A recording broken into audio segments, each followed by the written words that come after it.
मोहित जी, ये तो बातें हो गई कि क्या क्या असर पड़ सकता है। अभी आप ग्राउंड पे हैं, क्या स्थिति देखने को मिलती है जब आप ग्राउंड पे जाते हैं और लोगों से जब बातचीत करते हैं?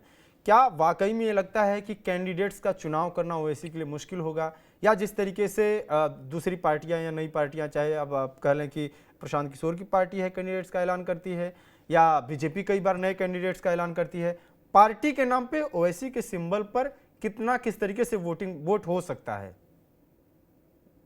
देखिए, सभी वक्ताओं ने जैसे बताया कि सीमांचल जो है एकदम पिछड़ा इलाका है, यहाँ बाढ़ की हम्म। समस्या है और शिक्षा के मामले में जो है बिल्कुल नीचे पैदान हम्म। पे है।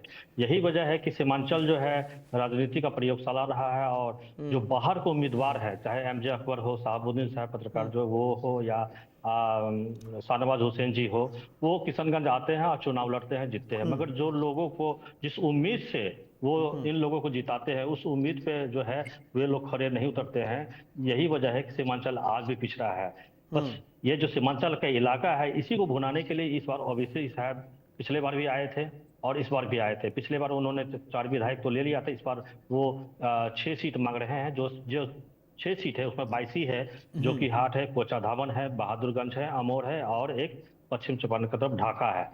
ये 6 सीट की मांग वो कर रहे हैं, और हम्म। वो चाह रहे हैं कि किसी तरह आरजेडी जो है ये 6 सीट उन्हें दे दे, ताकि वो 6 सीट पे जीत के जो है वो विधानसभा तक पहुंच सके। हम्म। मगर इस बार की जो बात है, वो 6 जो आरजेडी के जो में शामिल हो गए हैं विधायक, जो एमआईएम के हैं, इसके अलावा कोई प्रत्याशी जो है ऐसा कोई अब बचा नहीं है। अगर सीमांचल की बात करें तो सीमांचल में कई ऐसे विधानसभा हैं जिसमें कि हिंदू जो है अल्पसंख्यक है, वहाँ मुस्लिम की संख्या ज्यादा है, तो जाहिर सी बात है वहां पर हम्म। बीजेपी का कोई उम्मीदवार काम नहीं करेगा।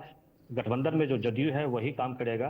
तो जिस तरह से इस बार एसआई का मुद्दा और वक्फ बोर्ड का मुद्दा, तो एक तरह से मुस्लिम जो है वो एकजुट है। यहाँ तक कि जो गठबंधन में जो जदयू को जो वोट मिलता था मुस्लिम का, वो भी मुस्लिम जो है जदयू से जो जी। है नाखुश है, वो वहां से निकल गए हैं। तो हम्म। ओबीसी की जो यात्रा हो रही है, यात्रा का आप जो रूट चार्ट देखेंगे तो वो रूट जो है वो हम्म। किशनगंज से शुरू होकर वो कोचाधामन, बहादुरगंज, यानी कि जहां जहां पहले उनके विधायक थे उसी हम्म। एरिया से गुजरते हुए जो फिर अररिया के जोकीहाट ही सिर्फ जा रहे हैं। जो जोकीहाट में शाहनवाज हुसैन, ऐसा माफ करेंगे, शाहनवाज आलम हम्म। विधायक थे एमआईएम के, वो आरजेडी में शामिल हो, वहां से फिर वो पूर्णिया लौटेंगे। और शुक्रवार को जो जुम्मे की नमाज है उसके बाद बड़ी जनसभा वो बायसी में करेंगे। बायसी में हम्म। का बात करें तो बायसी में भी जो है सैयद रुकनुद्दीन वहां से विधायक हैं जो एमआईएम में थे, वो भी भाग के जो आरजेडी में चल गए थे। एक बड़ी हम्म। सभा जो है फिर वहां करेंगे, यानी कि पूरी तरह से जहां जहां वो जा रहे हैं वो यही कह रहे हैं कि वो हमारे जो विधायक जो भागे वो बेईमान हैं, ऐसे लोगों को वोट मत दीजिए। हम्म। ऐसे इस तरह से लोगों को जो है एकत्रित करने का वो प्रयास कर रहे हैं। मगर सबसे बड़ी बात है कि एकत्रित तो कर लेंगे, मगर वो हम्म। वोट किसको देंगे, एमआईएम का उम्मीदवार कौन होगा।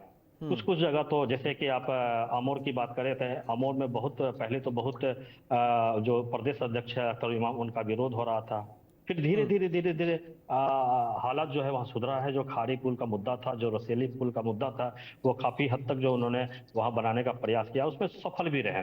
मगर हम्म। कम ये 4 दिन पहले जो वहाँ पर जो दुर्गा मंदिर में जो है उपद्रव हुआ, बवाल हम्म। हुआ, उसके हम्म। बाद से जो है वहाँ हिंदू और मुस्लिम वोट बैंक जो है वो कहीं ना कहीं, चाहे जो भी इसमें राजनेता किसी का भी हाथ हो, तो वो जो है एकजुट करने में कामयाब हो गए हैं। चाहे विपक्ष हो या सत्ता पक्ष के लोग हैं, हिंदू एकजुट है, मुस्लिम एकजुट है।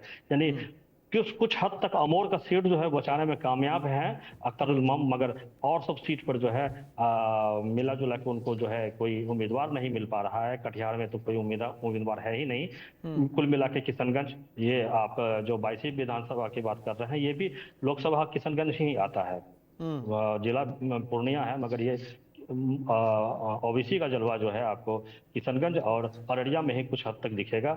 और जहां तक हो वो एक वोट काटने तक ही वो सीमित रह जाएंगे। अगर कुछ हद तक जो है आरजेडी उनको सीट दे देती है, तो आरजेडी के बदौलत उनको कुछ सीट, कुछ विधायक उनके आ बिल्कुल। जाएंगे। मगर अकेले अगर वो लड़ते हैं तो हम्म। इस बार उम्मीद नहीं है कि उनका कोई भी विधायक इस बार जीत पाएगा।